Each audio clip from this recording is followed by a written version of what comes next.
Boy, do I have a prize for you. Look at this little bling on the bird. The Mockingbird is showing his true colors now. Looking real nice. Got the painting done here yesterday on my day off work. Technically that was Wednesday. Today is Friday. I'm filming this on Thursday in case you're trying to keep up with what the heck's going on. But nonetheless, I don't have a whole lot happening for Friday's video, but I wanted to get you a recap of where it's at, how this looks when it's all done.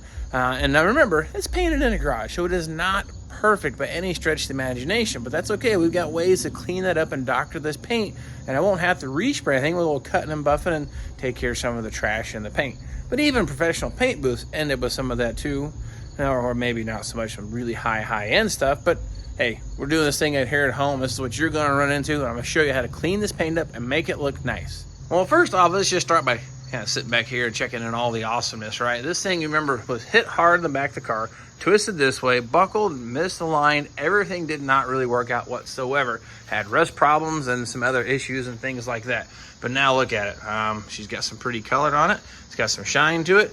Now what I've done, there's 3 coats of cameo white, and then I went ahead and let that dry. Taped off our stripes for the Tyrol blue, painted all of that base coat. Only put 2 coats on. I had good coverage. Then what I did was 3 coats of clear on the entire car, but I put a 4th coat just on the stripes. Because when I'm done, I want to buff this out where you will not feel a transition or a bump between the white and the blue. So once it's all polished, you won't see any height difference at all whatsoever. And of course, in the camera, makes this thing look about 5 times better than it truly is. It has its faults, trust me, but it does look great.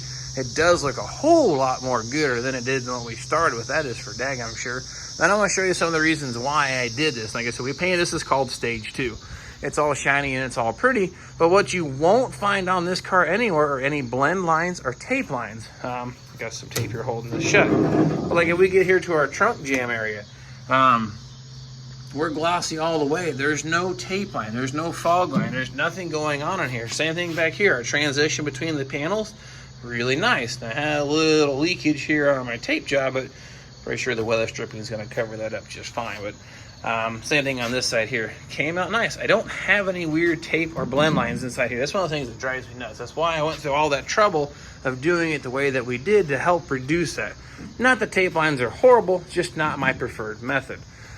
We get here to the driver's side door jamb. This is one of those things that when I set it up, I said we painted the door jamb here when I painted the main body of the car. Same thing. There's no tape line, nothing here.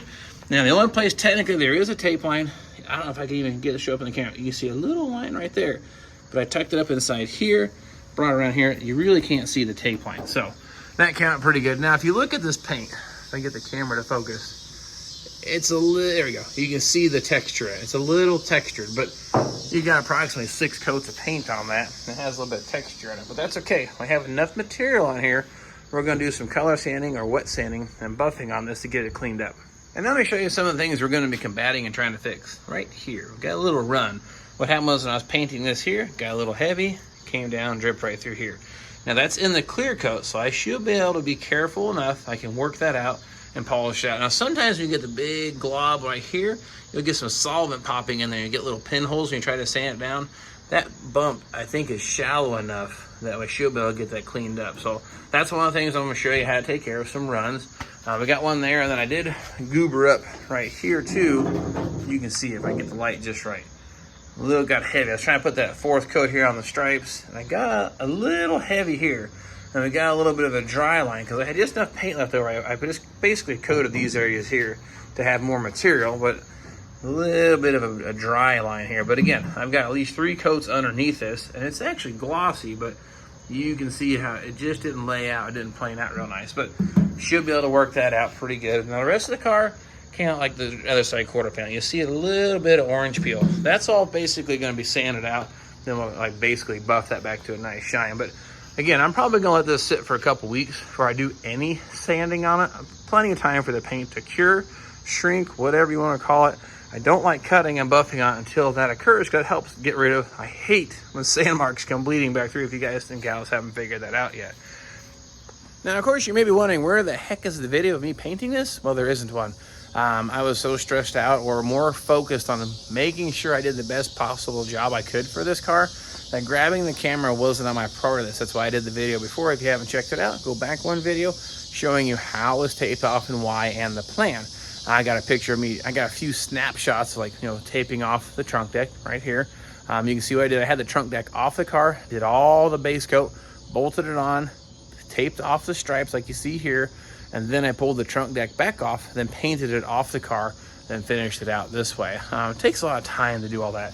What I did though is it took about 45 minutes that base coat to dry to the point where I couldn't, it was very secure or bonded well. I could put my tape on it and peel it off, but I'm going to show you how to tape off stripes. I got to do that hood and the cowling. I got to do the same kind of stripes. I got some things I want to share with you in case you want to try to do this here, the do's, the don'ts, and the whys kind of thing, because I want to, I guess, say, share with you my experience to save you the headache, or maybe you can come up with a better plan, but this is what's worked for me and you can see the results. So, but anyway, with all that said, today is Friday, tomorrow is Saturday, and it's going to be a big day. We're going to be heading to basically Dayton, Ohio, Trans Am Nationals. I'm going to take the, not this car because this car is in pieces, but we're going to take his brother right here, the Trans Am. It will be there, and so will the Great Pumpkin. I should be arriving Saturday morning, 9:30 or something like that.